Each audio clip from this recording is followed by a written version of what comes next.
ये घटना साल 1919 के आसपास की है। दिल्ली में रहने वाले हमारे एक दूर के रिश्तेदार पहली बार हमारे गांव जगनपुरा में अपने एक नज़दीकी रिश्तेदार के घर पर आए थे, पर वहां उनका मन नहीं लगता था।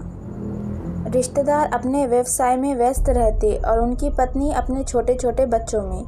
वो वहां किसी से और कितनी देर बातें करते। उनके यहाँ जाने में जानबूझकर देर करते थे और हमारे यहाँ बैठकर बातें करते थे।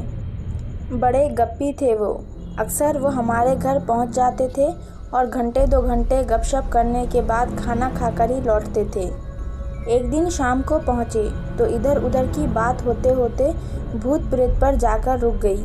भूत प्रेत का नाम सुनते ही उन्होंने अपनी शौर्य गाथाएं सुनानी शुरू कर दी।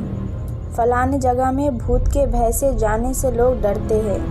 मैं वहाँ रात भर रहा, फलाने जगह पर ये किया वो किया, और हम सभी उनके हिम्मत के आगे नतमस्तक थे।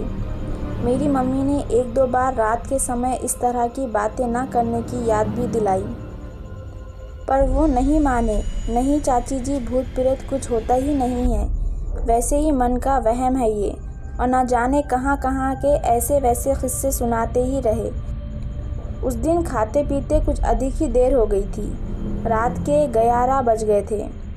गांव में काफ़ी सन्नाटा हो जाता है। उस घर के छत से आवाज़ दे देकर बच्चे बार बार बुला रहे थे। सामने के रास्ते से जाने से, कोई मोड़ पर जाने से उनका घर हमारे घर से कुछ दूर पड़ जाता था।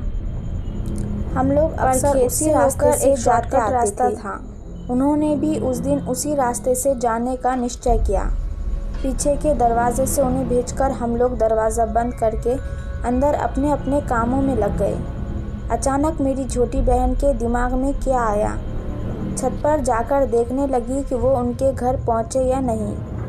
अंधेरा काफ़ी था, मेरी बहन को कुछ भी दिखाई नहीं दिया।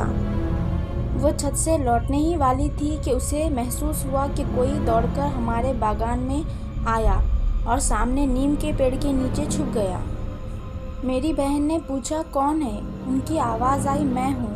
आप चाचा जी के यहाँ गए नहीं? खेत में कुएं के पास कोई बैठा हुआ है।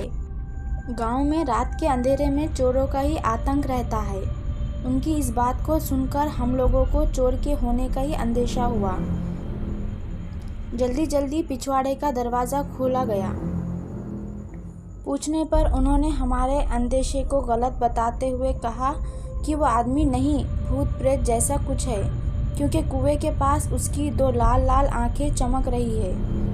तब जाकर हम लोगों को ध्यान आया कि कुएं के पास खेत में पानी पटाने वाला डीजल पंप रखा है और उसमें ही 2 लाल लाल बत्तियां जलती है। जब उन्हें ये बात बताया गया तो उन्हें एकदम से झपकर कहा, ओ हम तो इससे डर गए। बेचारे कर भी क्या सकते थे। इस डर खाने की कहानी ने तुरंत बखानी गई उनकी निडरता की कहानियों की पोल खोल दिया। फिर थोड़ी ही देर बाद वो चले गए और हमारे घर के माहौल की तो पूछो ही मत। हम लोगों को तो बस हंसने का एक बहाना मिल गया था।